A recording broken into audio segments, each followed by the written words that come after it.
Hello, everybody. So we're going to start the next session of the Artist Talks by the Eyes. My name is Mark Fustel. I'm an independent writer, editor, curator based in Paris. And I'm going to be hosting this session and the following session. So for those of you that haven't come to the Artist Talks before, these sessions are all around 15 minutes long, so very short format, with each artist discussing their recent publication. So we will be passing around a copy of the book into the audience so that you can look at the book as we're speaking. Please don't try and steal the book and leave with it afterwards. We need that book back. It's very precious. And there will be time for maybe one or two questions from the audience as well at the end of each talk. So I look forward to your questions as well. And so for our first talk today, I'm going to be speaking with Judith Black, who's sitting next to me. So please join me in welcoming Judith.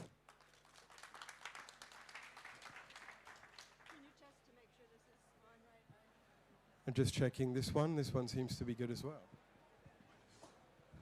Very good. Thank you. Okay. So, welcome, Judith. Just to introduce Judith Black very briefly, Judith is an American photographer who has really become known throughout her career for her photographs of both self-portraits and extending into the photographs of her family. And it's quite a unique practice that she has deployed over many, many years. And we are here to discuss her latest book, Vacation, which is published by Stanley Barker. And was released in last year, I believe. Correct. And so this is, we may also talk a little bit about the previous book, also published by Stanley Barker, Pleasant Street. But we're here today to talk about Vacation. So in addition to her own work also, I think it's worth mentioning that Judith has taught at Wellesley College from 1987 to 2010, so a very prestigious American institution, and headed up the photo department there. So I'm sure that will also inform our conversation. So just to start off our conversation, Judith,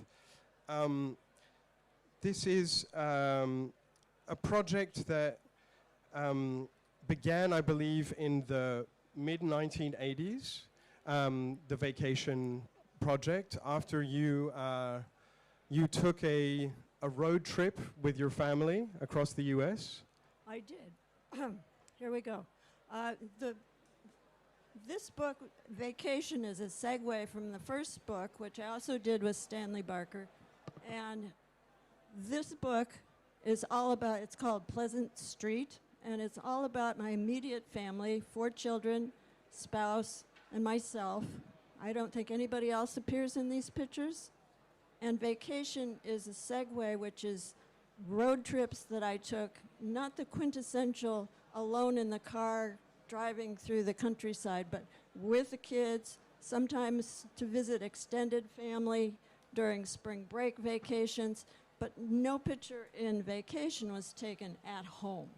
So Vacation has multiple meanings and extended family and friends and different vistas. But Vacation especially there's a good part of it that was taken in 1986 when I was awarded a Guggenheim to take a road trip with the 4 children in the car with the mini cameras, and I have no idea how we did it. Bucket of sodium sulfite for type 55 film, which I mixed up at every location, but that was all in there. Tripod, 4x5 press camera, I don't know what else. A few snacks. Essential for every road trip. I wanted to ask, just in terms of something you just mentioned, which is, I mean, the road trip, I think, is one of the kind of great photographic genres, especially in American photography. I will say quintessential male and on the road. Right, exactly, and it's often a very heavily male gaze that this trip is taken from that point of view. And you mentioned that you quite deliberately had a very different approach to photographing this journey. And I was interested to, I mean, one of the things that's really striking, I think, as soon as you look through these pictures that we're seeing on screen and in the book, is essentially what is really central in every picture is the people, the family, the friends that you meet, and you know, the locations, in a sense, are pure backdrops to these stories. There might be a Niagara Falls in there someplace. Okay. We've made it to the West Coast, to a beautiful Pacific beach. I think there's one at Yosemite, but you'd never know. Right. And did you already set out with this kind of approach in mind of knowing that you were going to try and photograph this experience in such a different way, or is that something that just sort of developed as you went along? In the back of my head, I always kind of realize that there's something here that I'm doing that's different, that flips the narrative on its head a bit, but it's not such a conscious thing of, okay, I've got to do one here, I've got to do one there. It kind of just flowed from activities of daily living, meaning, okay, take care of this, take care of that. Oh, here's a picture, we'll take the picture. I need to take a picture because that's what they gave me the money to do. And you just find the chances that later on you can pick from. So it's a blend of a conscious background in the history of photography, but also a very pragmatic choice. And I'm looking, that's my brother and my nephew in his backyard. So, does that answer good enough? That does answer my question. I'm wondering, in that case, were there specific references that you were drawing upon, either to avoid or bodies of work or photographers that you were thinking about in this work? I don't think so. Right. I mean, I knew the history. I know the history of photography. I know Robert Frank's road trips. The Americans begins and ends with his family. Right. Lee Friedlander has books and books and books now of his family, and he's quite often on the road. Right. And there are many others who my mind is not focusing on right now. But I think sometimes things just work out serendipitously. Right. And after 40 years of doing this, it came together as a book, and actually Greg Barker thought of the title, and it's perfect. And in terms of that, you mentioned 40 years of doing this. Can you tell us just how the process of photographing your family began, which kind of leads to these different projects? Well, I think every photographer, male, female, you name it, especially now with the iPhone, everybody takes pictures of everything, but all photographers, you can go back to Fox Talbot, that's his wife and the baby in the carriage in some of those first pictures. You photograph what's close at hand because it's right there and it's free model and whatever. So I think that is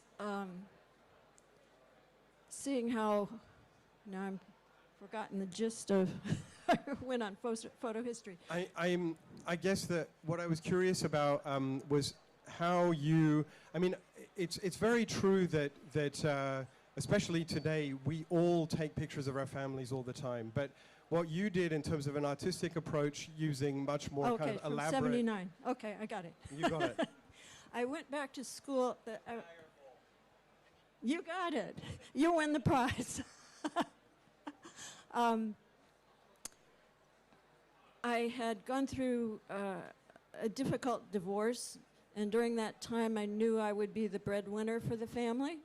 So I moved 4 kids from New Hampshire to Cambridge to attend the Creative Photo Lab at MIT, which was started by Minor White. And at the time I was there, we had both Robert Frank and Lee Friedlander as visiting artists. And it was a struggle to kind of reposition family. And I was walking to school and back and taking blurry 35 millimeter, when am I going to find time to go out on the street? Because it was the new topographics era. And it was like, at some point, I realized through back and forth with faculty and friends that that probably wasn't going to happen. And at some point, I took a self-portrait, and I'd taken a photo history class with Jim Dow at the museum school, and it was like, okay, the old guys just took the lens cap off and put it back on. It was like, oh, I could put the camera on a tripod, couldn't I? And use a long exposure, because inside the house there was not much light. So I started with especially one self-portrait, which was kind of a, one of those therapeutic things you do when you're having a really hard time. Instead of writing, I took pictures. So finally had enough courage to show that picture to people, and they said, oh, that's nice. And I realized, okay, my pain is not their pain. I can show this. And I just kept taking pictures of family, because I think your family album is your way to also, in the future times, kind of touch things and touch people. And that's what it's done for me, is to give me this body of work, this archive of pictures that I can actually hold or watch on the computer screen as your desktop thing goes by. And they're all endowed with so many memories, and so many different memories by different people, that, it's just, that's what I do. And I think that's what family pictures do for everybody, good times and bad times. I think it's really interesting hearing about that, the way that process developed. And one of the things that's striking, I think, with looking at these pictures for me was you have been doing this over so many years, and I'm sure that at some point, maybe fairly early on, the camera gets forgotten a little bit, and it no longer, your family members it just becomes a part of life. And my question is also, do they think of themselves as subjects in these pictures, or are they also kind of somehow making these pictures with you? Ooh, all good questions. First of all, most of the pictures are taken with cameras that kind of demanded a tripod. Right. They're big. They're not exactly posed, but people know they're having their picture taken. And the film was very slow, like for you photo people, ASA 60 maybe. So the directive would be to hold still and look at me or look at the camera lens and just kind of hope for the best. I think the sessions that we would do would be around a birthday. Maybe they owed me one for Mother's Day. So when I display the pictures, usually there's a little, on the back of the book, you can tell there's names, dates, and maybe a few little memory annotations like you would see in a family album. So the kid, everybody knew they were having their picture taken. And so in a certain sense, they also knew they were going to end up on a wall someplace with other people looking at them. But we didn't have extended conversations about it. It was do a few pictures, maybe it would take not even a half a morning or whenever the light, and then the light would go away so you were done. Or they were antsy and wanted to go, and then we were done. So I think it was formal and informal at the same time. And people always ask, why is nobody smiling? You go, well, it's very hard to hold a smile for an 1/8 of a second or a 15th of a second and have it, and I do have enough, but it's not quintessential family album, everybody line up and we'll take a picture because we're at Niagara Falls. It's not about the place so much as it's about what I was observing. And I got lucky. For my last question, before we open it up to the audience, you mentioned before that this is some 30, 40 years of work. And I was curious to know about the process of making this book. Are these pictures that you have revisited regularly over the years, or have they been sort of hidden away and you had to rediscover them? And what was your feeling on looking back over all of these images? They are quite a few I've used over the years, over and over and over and again. And then there are a good number in the book because the book format is so different that Greg and Rachel dug up some ones that I had never really printed up or put on public display that work really well in the narrative of a book. And for that, I'm eternally grateful to them. I think that editing process of having other people's eyes look at your stuff and pick some that you go, I would never print that one big, but in the book they really worked well. So yeah, it's a combination for the book, but. Okay, so I've forgotten just how fast these artist talks go by, but we have time maybe for one question from the audience. No curious minds amongst you? Okay, well then I get to ask another question. Okay. Yeah, I'm curious to know, you mentioned before how today we all have these smartphones and it's basically second nature to all of us to photograph everything all the time. And I'm wondering if that, this kind of new technology has had any impact on the way you look at photography and, what you were doing in a sort of everything all the time photographic era. I'll tell you one thing it does. It says when you go to a wedding, put your phone away because everybody is taking the same pictures and they really don't need mine. But I think the small camera is so easy to carry around in your pocket. It's very tempting to use it as your main camera. And I have done that, especially in places I've photographed my mother-in-law and my father in assisted living places where you can't, you don't go down to lunch and take pictures because you need permissions from everybody.